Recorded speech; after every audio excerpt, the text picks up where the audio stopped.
The year is 6 after the Hijrah. The dust of the Battle of the Trench has barely settled, but the hearts of the Muslims in Medina still long for their sacred home in Mecca. For 6 years, the Muhajirun have lived in exile, yearning to return to the Kaaba. One night, the Prophet Muhammad saw a vision. He saw himself and his companions entering the Masjid al-Haram, performing the rites of pilgrimage, their heads shaved, their hearts at peace. This vision was not merely a dream, it was a sign from Allah. لقد صدق الله رسوله الرؤيا بالحق لتدخلن المسجد الحرام إن شاء الله آمنين محلقين رؤوسكم ومقصرين لا تخافون فعلم ما لم تعلموا فجعل من دون ذلك فتحا قريبا. Believing in this divine guidance, he called upon the believers to join him on a peaceful pilgrimage, not a march of war. Around 1,400 men and women answered the call. At Dhul Hulayfa, they donned the simple white garments of ihram, sheathed their swords, and prepared their animals for sacrifice, their voices rising across the desert, Labbaik Allahumma labbaik. They did not set out as an army. They set out as pilgrims in faith, carrying only the weapons of travelers, trusting that Allah would open the way. But word of this great caravan reached Mecca. To the Quraysh, allowing it through meant admitting Muslim strength. To attack pilgrims in ihram meant breaking the sanctity of the sacred months.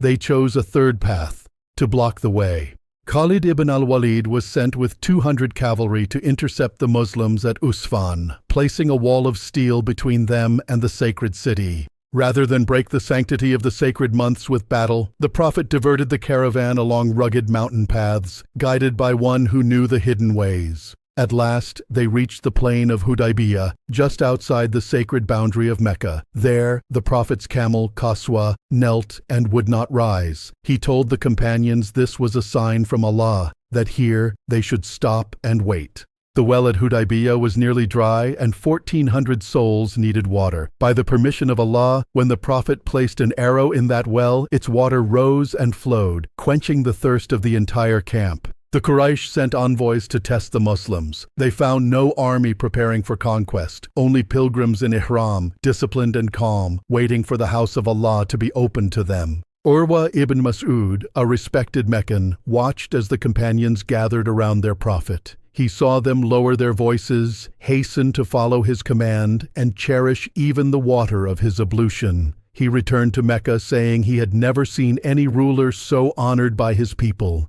To further clarify their peaceful intent, the Prophet sent Uthman ibn Affan into Mecca, trusting in his ties and respect among the Quraysh.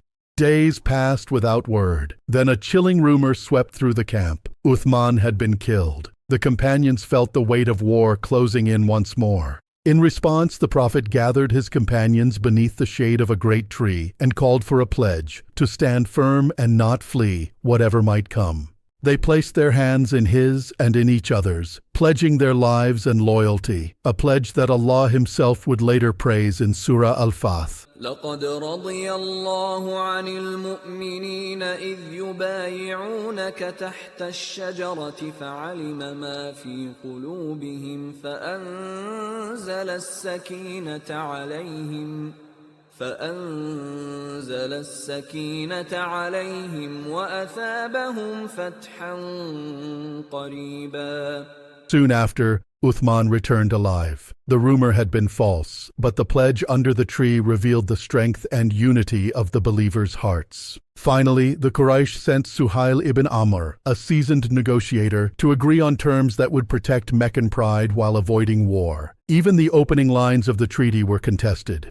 Suhail objected to the words Bismillah ar-Rahman ar-Rahim and the title Messenger of Allah, insisting on older Meccan formulas instead. For the sake of peace, the Prophet agreed to these changes. He chose the substance of the agreement over titles, trusting that honor lies with Allah, not with human labels. Yet the clauses were difficult. The Muslims would return to Medina without performing pilgrimage that year. Any Meccan who embraced Islam and fled to Medina would be sent back, while any Muslim who defected to Mecca could stay. Then, in chains and exhausted, Abu Jandal, the son of Suhail himself, staggered into the Muslim camp seeking refuge. Because the ink was barely dry on the treaty, the Prophet returned him, asking him to be patient and trust in Allah's plan. Some companions, like Umar ibn al-Khattab, struggled to accept what felt like humiliation. Abu Bakr reassured them, "He is the messenger of Allah, and Allah will never abandon him." Following the Prophet's example, they sacrificed their animals and shaved their heads, ending the state of Ihram without entering Mecca. The act of obedience eased the weight on their hearts. On the journey back to Medina, the air of disappointment still lingered, until a new revelation descended, reshaping their understanding of what had just occurred.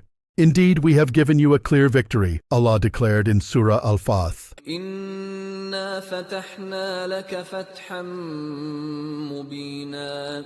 What had looked like retreat was, in truth, the opening of a door long closed. In the 2 years of peace that followed, more people entered Islam than in all the years of open conflict combined. Dawah could now travel safely across the peninsula.